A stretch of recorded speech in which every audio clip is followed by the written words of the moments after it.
جب کوئی مرد کسی مرد پر بدفعلی کے لیے اوپر آتا ہے تو اللہ کا عرش کانپتا ہے. حدیث پاک میں آیا ہے اس وقت آسمان زمین پہ گرنے والا ہوتا ہے مگر اللہ کے فرشتے آسمان کو پکڑ کے کناروں کو پکڑ کے قل ہو اللہ شریف کی تلاوت کرنے لگتے ہیں, اور قل ہو اللہ شریف اتنی بار وہ پڑھتے ہیں کہ ان کی قل ہو اللہ کی تلاوت کی وجہ سے اللہ کا غضب ٹھنڈا ہو جاتا ہے, اللہ کا جلال ٹھنڈا ہو جاتا ہے. حدیث پاک ہے کچھ پرندے ایسے ہیں, کچھ فرشتے ایسے ہیں جو چونچ والوں کی شکل میں ہے. جو بندہ مردوں کے ساتھ بدی کرے, اب بدی کی مختلف شکلیں ہیں, ٹائم کم ہے, مجھے گفتگو آخری سمیٹنا بھی, بہت سارے مسائل پہ گفتگو کر کے بات پوری کرنا ہے, لیکن سن لے.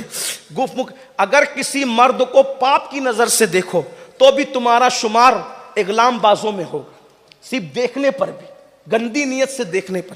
ایک بہت بڑے بزرگ تھے, 70 سال تک انہوں نے رات کو عبادت کی, دن کو روزہ رکھا. جب انتقال ہوا تو کسی نے پوچھا کہ کیا ہوا؟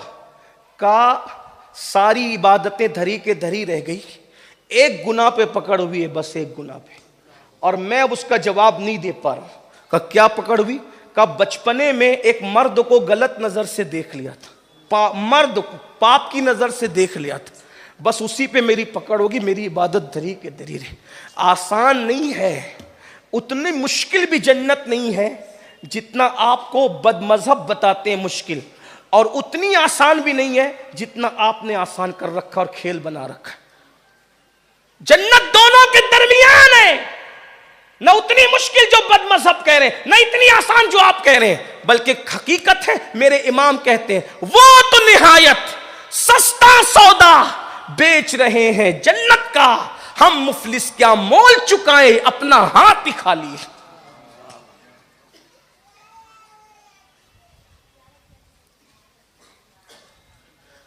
فرشتے, چونچ والے فرشتے, جو لوگ بدکاری کرتے ہیں مرد کے ساتھ, ایک رات بھی وہ اپنی قبر میں رہ نہیں پاتے.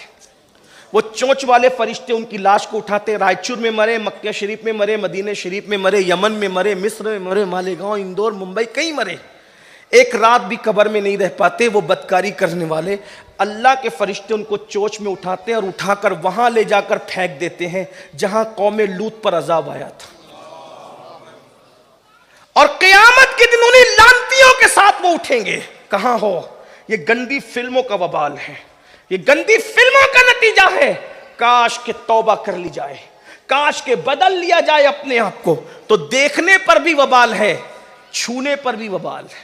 گندی نیت سے کسی سے مصافحہ کیا, معانقہ کیا لڑکوں سے, اس پہ بھی وبال. بہت تفصیلات ہیں اس میں. اور جو آخری اسٹیپ ہے لا الہ الا اللہ استغفر اللہ الیاذ باللہ, وہ جو گندگی ہے وہ تو کتے بھی نہیں کرتے. وہ گندا کام جانوروں میں بھی صرف سور کرتا ہے, خنزیر, اس کے علاوہ کوئی نہیں کرتا.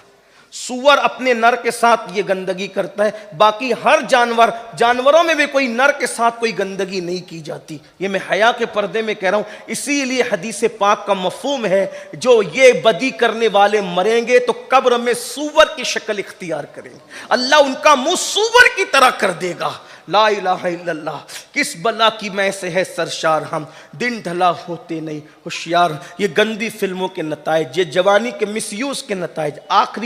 آخری حصہ میری گفتگو کا, یہ تو سب بہت بڑی گندگی. جس گندگی کی طرف لوگ تیزی سے جا رہے ہیں اس کو گناہ بھی نہیں سمجھتے.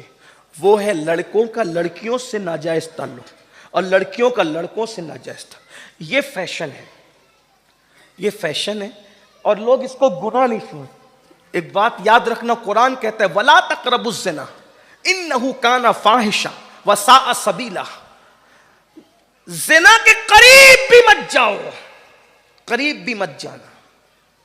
زنا کرنا تو دور کی بات, زنا کے قریب بھی مت. اور یاد رکھنا عورتوں سے دوستی یہ زنا کے قریب لے جانے کی.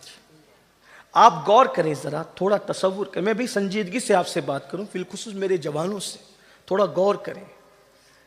یہ جو کہتے ہیں دوستی کر رہے ہیں, فرینڈ ہے, دوست ہے, دوستی کیا بری چیز ہے. آپ سے پوچھتا ہوں, اگر دوسروں کے کہنے میں جاؤ گے برباد ہو جاؤ. اور حضور علیہ السلام کے کہے پہ عمل کرو گے، ہر بربادی سے بچو، ہر بربادی سے بچو۔ حضور علیہ السلام کی بہت سی باتیں ہیں جہاں تک ابھی بھی سائنس نہیں پہنچ سکی، اب پتہ نہیں کب پہنچے گی اس کا اندازہ۔ میرے بھائی ان کی تو بہت سی باتیں ایسی ہیں جہاں اب تک جبریل بھی نہ پہنچ سکے۔ سائنس کیا چیز ہے؟ سائنس کس چیز کا نام ہے جہاں تک جبریل بھی نہ پہنچ سکے؟ آپ کہیں گے کوئی ایسی بھی بات ہے؟ میں نے کہا میرے امام نے کہا، اور میرا امام بغیر دلیل کے کبھی کچھ کہتا ہی نہیں۔ کہتے گنچے جو چٹکے تھے ماں اوہا دنا کے باغ میں، بلبلے سدرا تک اس کی بو سے بھی محرم نہیں۔ بتائیں تو صحیح، جہاں جبریل کی رسائی نہیں وہاں وہ انسان جو کھڑے ہو کر بیچارہ پیشاب کر لیتا ہے صرف وہ علمی ترقی کی بنیاد پر۔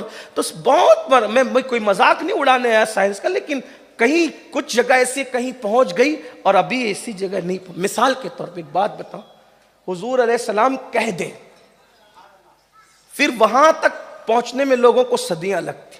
ایک آسان سی بات، آقا علیہ السلام نے فرمایا وہ شخص قیامت کے دن عرش کے سائے میں رہے گا جو فجر میں پیدل چل کر مسجد جاتا ہے۔ یہ حدیث کتنا عرصہ ہو گیا اس حدیث کو؟ کتنے سال؟ 1450 سال۔ کتنے سال ہو گئے؟ 1450 سال ہو گئے۔ اب آپ سے پوچھتا ہوں، ظہر کے لیے حضور آپ نے نہیں کہا پیدل جانے کے لیے، عصر کے لیے نہیں کہا، مغرب کے لیے نہیں کہا، عشاء کے لیے نہیں کہا، فجر کے لیے کیوں کہہ رہے ہیں؟ تو آج سمجھ میں آ رہا ہے، شوگر ہوئی ڈاکٹر کہتا ہے صبح پیدل چلو، بلڈ پریشر ہوا تو کہتا ہے صبح پیدل چلو، وزن زیادہ ہوا ڈاکٹر کہہ رہا ہے صبح پیدل چلو۔ اور ڈاکٹر تو آج کہہ رہا ہے، میرا طبیب تو 1400 سال پہلے کہہ چکا ہے۔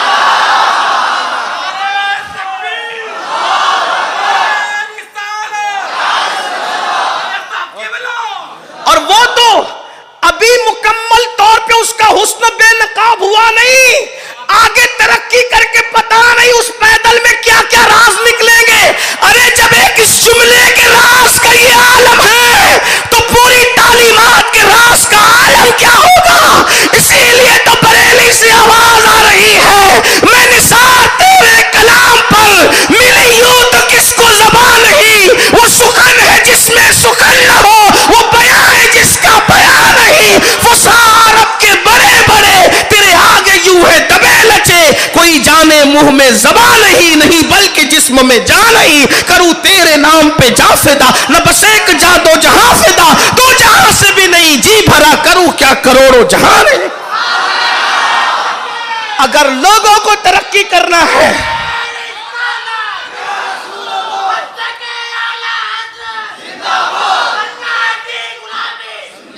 اگر لوگوں کو ترقی کرنا ہے وہ آگے جائیں، پتہ نہیں آگے جا کر بچیں گے یا پھنسیں گے، لیکن ہمیں یقین ہے اگر ترقی کرنا ہے تو ہم 1450 سال پیچھے جائیں۔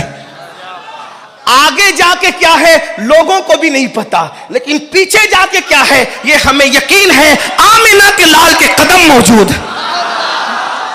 اس لیے ہماری ترقی یقینی ہے، اوروں کی ترقی ڈاؤٹ فل ہے۔ اس لیے کہتا ہوں آگے جانے کی بجائے ہم پیچھے آئیں، حضور کی طرف آئیں۔ کل بھی ہماری ترقی ان کے قدموں میں تھی، آج بھی، اور انشاءاللہ قیامت تک، اور انشاءاللہ جنت بھی انہی کے قدموں میں ہے۔ جس کے قدموں میں جنت ہے پھر ہم اسے چھوڑ کے کہاں جاتے؟ تو یہ جو کہتے ہیں فرینڈشپ ہے، یہ ہے وہ ہے، میں آپ سے کہتا ہوں سن لو، غور سے سن لو۔ اللہ کے رسول صلی اللہ علیہ وآلہ وسلم نے فرمایا، کچھ لوگوں کو سمجھا، ارے حضرت آپ لوگ بڑے شکی لوگ ہو، ہم ایسے ہیں، ہم بگڑے ہوئے ہیں، ہم یہ۔ میں نے کہا کتنا پرہیزگار ہے تو؟ کتنا ہے؟ غوث پاک کی طرح ہے؟ اور نہیں حضرت استغفر اللہ، ان کی طرح کیسے ہو سکتا؟ میں کہا چلے پھر بہت اچھی بات ہے، جب غوث پاک کی طرح نہیں ہے تو پھر بہت اچھی۔ غریب نواز کی طرح ہے؟ کہا استغفر اللہ، ہمارے مرشد ہمارے آقا، ہم ان کی طرح کیوں؟ میں نے کہا غوث پاک اور غریب نواز جس کی پاکیزیوں پر سر خم کرتے ہیں اس ذات کو کہتے ہیں حضرت سیدنا زکریا علیہ السلام، حضرت داؤد علیہ السلام۔ اور عورتیں جن کی پاکیزگی کی قسمیں اٹھا سکتی ہے اس ذات کو کہتے ہیں سیدہ مریم۔ کسی مرد کا منہ نہیں دیکھا، اب سنو آقا کا فرمان سنو. ابن الجوزی لکھتے ہیں آقا علیہ السلام فرماتے ہیں اگر داؤد جیسا متقی مرد ہو، توجہ کر لیں میری بہنوں کی بھی طرح، منگیتروں کے ساتھ اگر جا کر کے سب کچھ لٹا رہی ہے بچیاں، تو یہ بہت دکھ کا مقام ہے.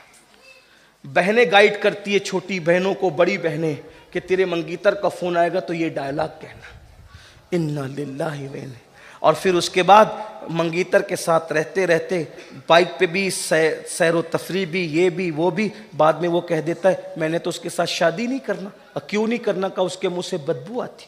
تو تجھے کیسے پتا چلا کہ اس کے منہ سے بدبو آتی؟ پھر کیا ہوتا ہے؟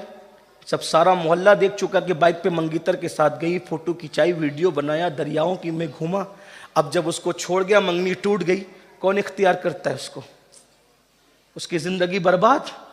پھر ماں باپ کو رونے کے لیے مزدور نہیں ملتے، پھر اس کو بھی رونے کے لیے مزدور نہیں ملتے. اب تو برباد ہو گئی، تو اب برباد ہونے اب کیا؟ حضور کی بات مانی تم نے؟ آقا کا فرمان تو اس پہ کان دھرا تم نے؟ نہیں دھرا. تو یہی ہوگا جب تم آقا کے دل کو تکلیف پہنچاؤ گے، بربادی مقدر ہے. حضور کے فرمان پہ کان نہیں دھرتے، برباد ہونے کے لیے تیار ہو جاؤ. یہ بربادی مسلمانوں کی کبھی نہیں ہوتی اگر حضور کے فرمان پہ عمل کرتے صلی اللہ علیہ وسلم. ہمارے آقا نے تو اتنا پوتر اور پاکیزہ معاشرہ تشکیل دیا تھا کہ چچا کی بیٹی بھی پردہ کرتی تھی چچا زاد بھائی سے، ماموں کی بیٹی بھی پردہ کرتی تھی ممیرے بھائی سے، پھپھی کی بیٹی بھی پردہ کرتی تھی پھپھیرے بھائی سے، سالیاں پردہ کرتی تھی بہنوئی سے. کیا ہو گیا؟ بھابیاں پردہ کرتی تھی دیور سے. کیا ہو گیا؟